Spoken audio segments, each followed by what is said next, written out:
And the other thing is that, as we know, gado-gado is mixing everything. So I'm going to try to mix also the language that I have. I mean, so I will mix between Indonesian and English. So if you don't understand, so you can poke your neighbor and then ask them.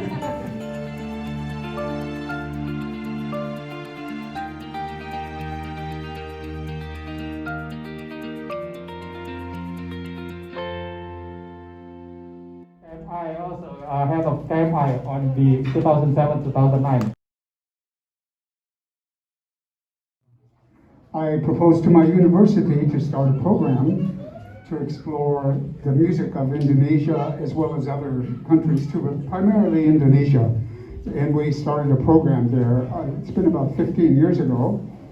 And Shriji has been coming with me every year, and we bring students from all over the United States to go, and they study music and dance and batik, art, all the arts of Indonesia.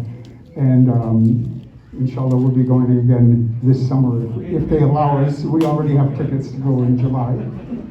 So yeah, and we had a wonderful program at SMU. My dean, Sam Holland, he agreed to sponsor it, to bring Balawan, to bring Ade Suparman. His wife is a dancer, Marika. And we had a lot of support from the Indonesian consulate. Ibu Nana came, and she brought dancers from Houston, and we had a wonderful show. And Americans to Indonesian culture was through the martial arts. And so I think he was probably correct in that as students study, they become more interested in the country that it's from, the culture, the people. And I've always felt that the study of the martial art also helps study the culture and get people more interested in Indonesia as well. We have a small, a relatively small group. Pencak Silat is still not a real common martial art in the United States. Yeah. But we're slowly growing, and we hope to have students starting back.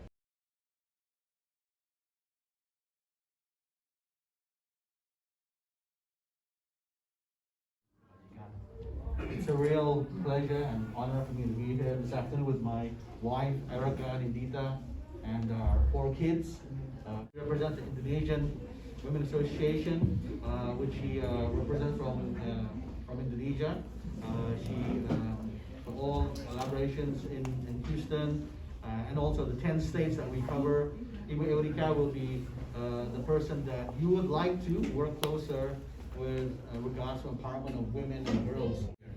Papa, you wanted me to convey to you some other developments. I must say that a lot of us are still very, very sad with this whole pandemic. We are so lucky to be in the United States right now.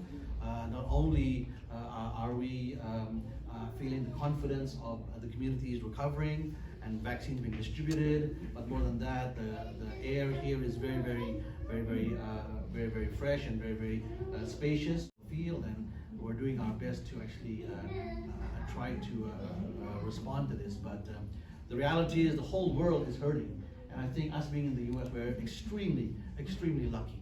Even our neighbors in Canada, even my ambassador friends in countries, and even Ibu Nana right now in Havana has updated us on the situation there. She still has to wear masks, mandatory.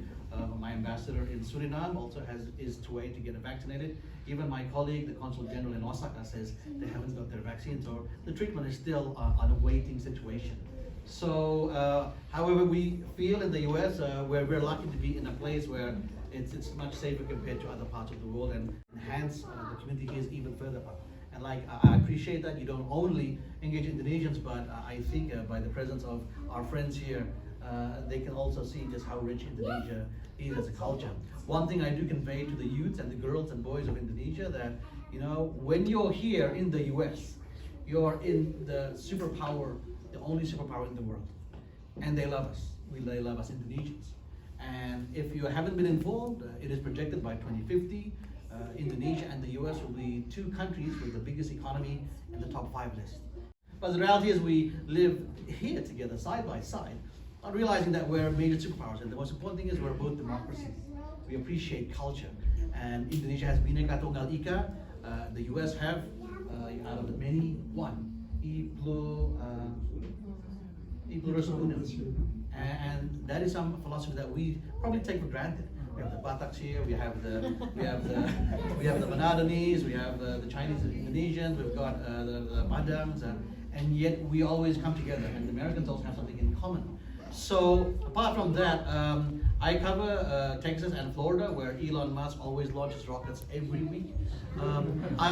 This might be humorous to some, but I want Indonesian youth to realize by 2050, if Indonesia and America are going to be two of the biggest economies in the world, out of the top 5, and if we don't work even closer together as two like democracies, it would be remiss. I mean, like maybe there are some Indonesians who dream to be a rocket scientist or a rocket engineer, or maybe there are some Americans who wish to know more about Silat. There is that opportunity that we should miss out.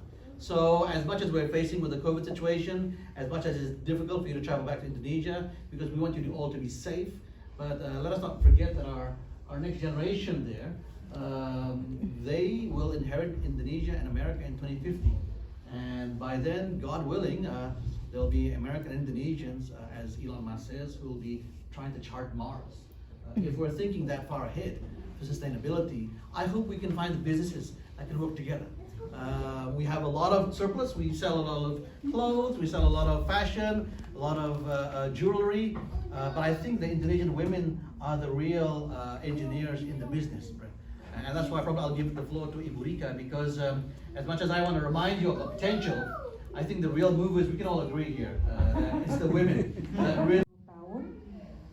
I've been in Dharma Wanita Persatuan since almost 98. Yeah, been a long time, ever since we got married and he joined the civil servant. Anyway, I'm very delighted to be here today, and I'm here mandated with from Dharma Wanita Pusat in Jakarta, and I got my assigned letter 3 months ago, and I think I'm really happy that women here, from what I heard today, very creative, very encouraging, and with a lot of different backgrounds, you have a lot of potential of having a lot of nice programs. So I'm here to support a lot of women activities di daerah kerja KJRI Houston and 10 states and 2 territories. So please come to me if you have any programs, if you have any activities. Like Bapak said 2 weeks ago, 10 days ago, we went to Fort Lauderdale to support Miss Indonesia. And just last week, I came to IWEN, Indonesia Women Entrepreneurs Network, for their activities in Houston.